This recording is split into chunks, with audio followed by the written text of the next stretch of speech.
New York becomes the first state to halt all new artificial intelligence data center construction for an entire year. DeepMind CEO pitches a Wall Street-style regulatory watchdog to police frontier models, and Apple takes OpenAI to court over a massive hardware espionage plot. Welcome to today's Daily Rundown. I am your host, Anna. This podcast is researched and produced by Etienne Newman, professional engineer and founder at Hangzhou-based from Calgary, Alberta, in Canada. Today, we perform a forensic autopsy on the physical friction and regulatory bottlenecks paralyzing the tech sector this Wednesday, July 15th, 2026. The limitless ambition of the AI industry has officially crashed into the hard reality of physical infrastructure.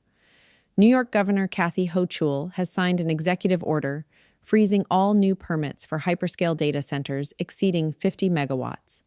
Driven by fears of depleted water supplies and soaring utility bills for residents, this marks the first time a U.S. state has forcefully hit the brakes on the AI hardware boom. As physical expansion stalls, regulatory and corporate battles are escalating. DeepMind CEO Demis Hassabis is calling for a U.S.-led, FINRA-Style watchdog capable of coordinating deliberate slowdowns among the top AI labs. Meanwhile, Apple has filed a blockbuster lawsuit against OpenAI, accusing its former hardware chief, Tang Tan, of siphoning confidential device secrets to accelerate OpenAI's secretive Jony Ive-designed smart speaker. Before we break down the telemetry of these structural shifts, I have a brief strategic request. The algorithms governing your podcast platform dictate what intelligence reaches your network. To ensure you never miss our daily forensic autopsies, please hit follow or subscribe to the Hangzhou-based channel on Apple Podcasts to always listen completely ads-free. Let's unpack the data. Think about how we usually, talk about the cloud. We kind of treat it like this magical, weightless entity, just pure data floating somewhere in the ether, infinitely expandable. Right, like it has no physical footprint at all. Exactly. It's this beautiful illusion that makes our technology feel entirely frictionless. But today, that weightless digital cloud is violently crashing into millions of tons of concrete, copper wire, and billions of gallons of water. We are hitting the physical wall. Welcome to the deep dive. It is definitely a reality check today. No, absolutely. And we have a highly specific mission today for you, the listener. We are taking a really holistic look at a single day's intelligence, specifically July 15th, 2026, to figure out why the tech industry's infinite software dreams are suddenly slamming into a very physical brick wall. Yeah, and for this analysis, we are acting as your forensic venture strategists and macroeconomic infrastructure analysts on behalf of the Hangzhou-based Intelligence Network. Spot on. Now, before we jump in, the mandatory credits. This podcast is researched and produced by Etienne Newman, professional engineer and founder at Hangzhou-based from Calgary, Alberta in Canada. So looking at our intelligence briefing today, we have this just fascinating stack of sources to dissect. Yeah. I mean, we are analyzing state-level executive orders, some explosive corporate lawsuits, macroeconomic consensus letters, and industry regulatory proposals. It's a lot of paper. It is. But the overarching theme connecting all of these is, well, it's the physical friction and the regulatory bottlenecks that are suddenly throttling the entire tech sector. Because for years, AI has basically operated on the premise of limitless software scalability. Right. Well, the logic was so simple. If you want a smarter model, you just feed it more data and more compute. Exactly. But as we're seeing in today's sources, that ambition has officially collided with hard physical reality. We are looking at this massive, widening gap between what software engineers want to build and what the actual physical infrastructure of our planet can support. Let's start with the most immediate barrier, which is the power grid. Specifically, New York's big freeze. Right, this is huge. Yeah, Governor Kathy Hochul just signed an executive order implementing a 12-month pause, like a complete freeze on all new data center permits for facilities requiring over 50 megawatts of power. And that's a massive threshold. It is. This is the very first official state-level legislation to just slam the brakes on AI buildouts. And to understand why she did this, you really have to look at the mechanics of these facilities, like a traditional data center, the kind of hosting standard websites or, email servers. That might draw maybe 5 to 10 megawatts, Right. 50 megawatts. That is enough to power roughly 40,000 homes. And the thing is, the hyperscalers, the massive cloud providers running these frontier AI models, they aren't just looking for 50 megawatts. They are attempting to build facilities requiring hundreds of megawatts. Which is just wild. It's unprecedented. And the servers packed with these AI accelerators, they run incredibly hot. So they require massive industrial cooling systems that consume millions of gallons of water. So regulators in New York are using this 12-month pause to basically draft entirely new environmental standards for that water usage, the air quality, and the electricity impact. And this directly impacts you, the listener, and honestly your wallet, because Hochul explicitly stated this freeze is about protecting everyday consumer utility bills. Oh, so exactly. Well, think about it. If a hyperscaler moves into a county and just demands 200 megawatts, the local utility has to rapidly upgrade the grid. They have to lay new transmission lines, build new substations, the whole 9 yards. And historically, utilities pass those massive infrastructure costs straight onto the ratepayer. Oh, wow. Yeah, of course they do. Right. So Hochul is aiming to repeal the tech tax breaks and float this mandatory fund they'd have to pay into for those grid upgrades. But doing so has sparked this massive labor fight. Mark McManus, the union president, he immediately stepped up to argue that this pause kills thousands of good-paying union construction jobs. Which is a valid concern for the workers. And the trade groups are arguing that these tech companies will simply, pack up their capital and move to states with looser regulations. But does that actually work? Well, that threat relies on a pretty flawed assumption. Moving to another state only works if that destination state actually has the surplus grid capacity to absorb a multi-hundred megawatt facility. And they don't. Increasingly across the entire country, that surplus capacity just does not exist. So the power grid is completely tapped out. But even if a company magically finds the electricity somewhere, they run headfirst into the second bottleneck, which is the silicon itself. Yes, the silicon drought. Kwok No-jung, the CEO of SK Hynix, just issued this really dire warning. And for context, SK Hynix is one of the critical global suppliers of high bandwidth memory, or HBM. That's the specialized memory that goes directly into AI accelerators. Right, the stuff you literally cannot build these models without. Exactly. He stated on the record that the global memory chip market will hit unprecedented supply shortages starting next year in 2027. And that demand will wildly outstrip manufacturing capacity well into the 2030s. The 2030s. That is a massive timeline for tech. It's an eternity. And the South Korean government, they are attempting to mitigate this with a massive $266 billion investment plan backing SK Hynix and Samsung. They're planning these sprawling new fabrication complexes in Yongin, and they're eyeing expansions in the US and Japan. But money doesn't just instantly create chips, right? No, that's exactly the problem. It's the timeline. You cannot just software update a fabrication plant into existence. Yeah. Building a facility capable of extreme ultraviolet lithography requires constructing massive clean rooms that are literally orders of magnitude cleaner than a hospital operating room. Wow. Yeah, it takes years of pouring specialized concrete and calibrating these microscopic lasers before a single usable chip even comes off the line. And this compute bottleneck is so severe that it is literally altering the product roadmaps of the most powerful companies on Earth right now. Just look at Apple. What are they doing? According to Bloomberg, Apple is so desperate for raw compute power that they are abandoning their M6 chip generation entirely. Just skipping it completely. Just skipping it. They are throwing it out to fast-track the AI-focused M7 chip. They already taped out the M7, meaning the final architectural blueprint is locked and sent to the fabrication plant to be physically printed just 6 months after the M6. That's an insane turnaround for silicon. It is. And their target for the top-tier M7 Ultra in 2028 is a staggering 1.5 terabytes of localized RAM, just to bring their on-device AI performance closer to what, a dedicated server farm can do today. Because the hardware supply chain is effectively buckling under the weight of the software's ambition, these models are scaling geometrically. They're demanding exponentially more memory and compute in every single generation. Okay, this is where I have to challenge the overarching narrative the tech sector is selling us right now.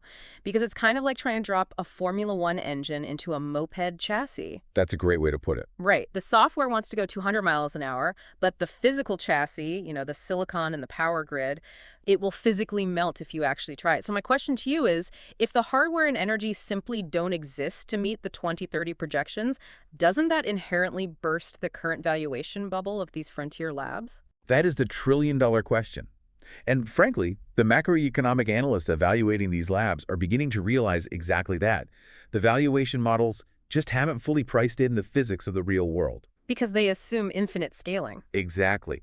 If the power grid in New York refuses the connection, and the silicon fabs in South Korea admit they are completely tapped out until 2032, that geometric growth curve hits a flat line. And we are pricing them based on a future they physically cannot build. So what happens to these companies when they hit that wall? Well, when physical resources and hardware become this scarce, corporate behavior changes drastically. Companies stop relying purely on internal innovation, and they start resorting to aggressive corporate defense. And honestly, espionage, just to protect the scarce hardware they do have. Which perfectly explains the absolute legal collision we are seeing today between Apple and OpenAI. Yes, the lawsuit. This is wild. It really is.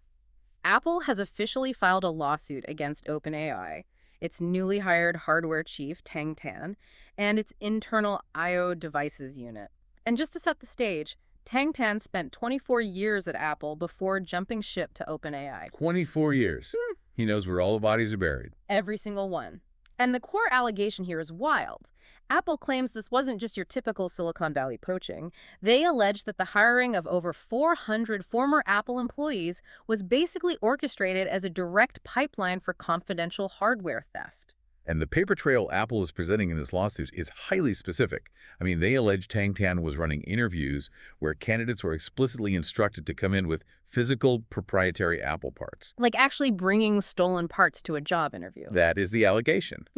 Furthermore, an ex-iPhone engineer named Chang Liu is accused of exploiting a known bug to maintain access to confidential Apple hardware files after he had already joined OpenAI. He allegedly texted a colleague that the backdoor access was, quote, so funny. That is just wow. I mean, OpenAI publicly responded by stating they have, no interest in other companies' trade secrets and they're just focused on innovation. But we really have to look at the actual mechanism of what they are trying to build with all these former Apple people. Jony Ive, the former lead designer of the iPhone, is working with OpenAI on this new device. Right, and they aren't building a phone. No. They're building a screen-free, battery-powered smart speaker. And the hardware architecture of this device is deeply unconventional. It operates using GPT-Live, which is OpenAI's upgraded multimodal model. But instead of a screen, it features onboard cameras and sensors to read its surroundings. So it's watching you. Yes. And it's paired with internal mechanical actuators, so the device actually physically shifts and moves to feel, quote, alive when interacting with the user. That is slightly terrifying. It integrates deeply into the smart home ecosystem, too. It analyzes personal data streams like your emails and your calendars to dynamically refine its personality. And the hostility over this specific device has even dragged the billionaires into this very public mudslinging contest. I mean, Elon Musk and Sam Altman are openly sparring on X over this exact lawsuit. Naturally. Yeah. Musk called him Scam Altman and mocked the theft allegations, while Altman targeted SpaceX's recent $75 billion IPO plans. Altman basically claimed SpaceX is essentially just building short-term space data centers to run Musk's new Grok 4.5 model. The orbit versus terrestrial data center debate really just highlights how desperate the search for infrastructure has become. They're all fighting tooth and nail with the exact same finite physical compute. But looking at the Apple lawsuit, I have to challenge the framing here. A battery-powered speaker with mechanical parts, it sounds like a glorified high-tech novelty toy. You think it's a distraction. Look, all this corporate espionage and poaching over a screen-free speaker. Is this really about a fancy Bluetooth speaker, or is this a proxy war for who gets to own the ambient computing interface of the next decade? Are they just weaponizing their legal department because they completely missed the LLM boat and they need to punish defectors to stop the brain drain? It is absolutely a proxy war. The lawsuit isn't about the speaker as a consumer product. It's about the paradigm shift that the speaker represents. Right. Think about the bottleneck of the smartphone. Right now, to access AI, you have to pull out a glass rectangle, unlock it, and open an app. Apple completely controls that glass rectangle and the app store that lives inside it. They own the toll booth. Exactly. If OpenAI can build a screen-free device that seamlessly anticipates your needs, sees the room, and acts as a universal frictionless assistant, they bypass the smartphone entirely. They bypass Apple's toll booth. Whoever controlled the hardware interface ultimately controls how humanity accesses artificial intelligence. The sheer amount of power these companies are trying to consolidate is just staggering. And honestly, the chaos of this physical bottleneck, the states freezing the grids, the tech giants suing each other, it's finally forcing regulators to step in. The adults in the room, supposedly. Supposedly. But as we look at the regulatory and macroeconomic intelligence today, they are practically waving a white flag. They are admitting they just don't have the tools to handle this. DeepMind CEO Demis Hassabis has actually stepped into that regulatory void with a highly detailed pitch for an independent U.S. regulatory watchdog. He is proposing a self-regulatory body funded by the industry itself, explicitly modeled after FINRA in the financial sector. Okay, let's break down that FINRA comparison because it's vital for you listening to understand this. FINRA oversees the financial brokers in the U.S. They handle the licensing, the audits, the compliance. Hassabis basically wants to apply that exact same mechanism to AI engineers. Right, a centralized authority. Yeah. Under his proposal, any lab developing a frontier model would be legally required to submit it for a 30-day advance review before public release. And what exactly are they screening for in those 30 days? They would be screening for advanced deception capabilities, the ability to generate bioweapons, and autonomous hacking skills. Which all sound like things we definitely want screened. Mm-hmm. But the most controversial mechanism in Hassabis' pitch is the enforcement power. He wants this industry-funded body to hold the authority to force coordinated slowdowns among frontier labs. Meaning they could just halt the entire industry. Basically, if the technology advances too rapidly into dangerous territory, this body could mandate that all major players just halt deployment. Hassabis explicitly cited the open source community as a primary concern here, warning that decentralized open source models could reach deeply dangerous capabilities within the next 18 months. Okay, but there is a massive inherent conflict of interest here. Proposing an industry-funded self-regulatory body is like a classic corporate maneuver to preempt harsher government-imposed legislation. Oh, totally. Regulatory capture. Exactly. By setting the rules themselves, the major labs can essentially pull the ladder up behind them. They create compliance costs that are so high that smaller startups and open source developers simply cannot compete anymore. It's very convenient for them. Right. So the CEO of a top AI lab is asking to install a speed limit that conveniently protects his own market share.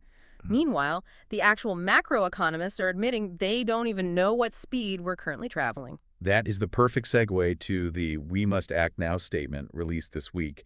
It is a stunning admission of failure from the economic community. Tell me about it. It's signed by over 200 elite economists, including 16 Nobel laureates and the chief economists from both OpenAI and Anthropic. And the letter offers this stark confession. The economics profession cannot accurately measure, let alone predict, how AI is actually impacting job displacement. Wait, so they acknowledge the technology is going to reshape the economy faster than the Industrial Revolution, but they openly admit their instrument panels are completely broken. That is exactly what they're saying. Torsten Slok of Apollo highlighted this measurement crisis brilliantly. He pointed out that right now, economists are using 5 entirely different, competing measurement frameworks to define AI exposure. And I'm guessing they don't agree with each other. They violently contradict each other. Why? How can 5 frameworks looking at the same data be that far off? Because it stems from how you define a job versus a task. One framework measures how much cognitive repetition is required in a role. So under that model, writers and tax preparers face immediate displacement. Makes sense. But another framework measures the necessity for complex, multi-system integration and human accountability. Under that second model, those exact same jobs are considered highly secure. Oh, wow. Yeah, because the frameworks measure fundamentally different mechanics of labor, the whole label of an at-risk job basically becomes mathematically meaningless for policymakers. Wait, so let me synthesize this absurdity. We have Demis Hassabis demanding an industry-funded watchdog to police AI for bioweapons and deception, with the power to coordinate massive industry slowdowns. Right. Simultaneously, 200 of the world's smartest economists, including the actual ones working inside the AI labs building the technology, are admitting they have zero cohesive idea how this tech will actually impact the human workforce. Are we flying this plane completely blindfolded? We really are. And the engineers who built the plane are telling us the dials are broken. Yeah. The lack of a unified macroeconomic model is exactly why we are seeing localized, panic-driven policy decisions right now. Like the data center freeze. Exactly. Governor Hochul is freezing data centers in New York, Yeah. not based on some grand national strategy for the future of work, but simply because she can physically see the strain on the local water supply and the utility grid today. Which brings us to the ultimate clash of our autopsy today. We are really watching the collision of 2 completely incompatible realities. On one side, we have these infinite software ambitions. Like, look at the news today from OpenAI regarding their day-old GPT-5.6 Sol Ultra model. The math problem one. Yes. It autonomously solved a 50-year-old math problem.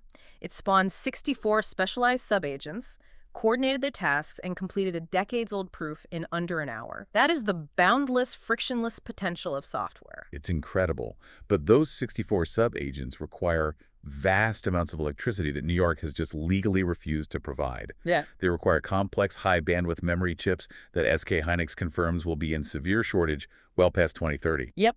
And they require physical hardware interfaces that Apple and OpenAI are currently tearing each other apart in court to control. The limitless mind of AI is fundamentally trapped inside the limited physical body of Earth's infrastructure. It is such a stark contrast, and I really want to leave you, our listener, with a final thought to chew on regarding this physical trap. In our intelligence briefing today, there was a brief mention of a nonprofit called the AI 2040 Project, which basically models different scenarios for the next decade. Right, a scenario planning group. Yeah. Their Plan A recommendation is that the U.S. and China must enact a globally coordinated, treaty-enforced pause on frontier AI training by the year 2029 to prevent catastrophe. I mean, securing a globally coordinated treaty between rival superpowers on a technology this strategic, that is a near impossible geopolitical hurdle. It's basically a pipe dream, but listening to our analysis today, it really makes me wonder if we are focusing on the wrong safety mechanism entirely. How do you mean? Well, if New York is already freezing data centers today, and we physically just don't have the clean rooms, the lithography machines, or the grid capacity to scale into the 2030s, maybe we don't even need a regulatory treaty to slow AI down. What if the physical friction of reality, the concrete, the copper, and the scarcity of silicon, what if that is the ultimate inescapable safety brake?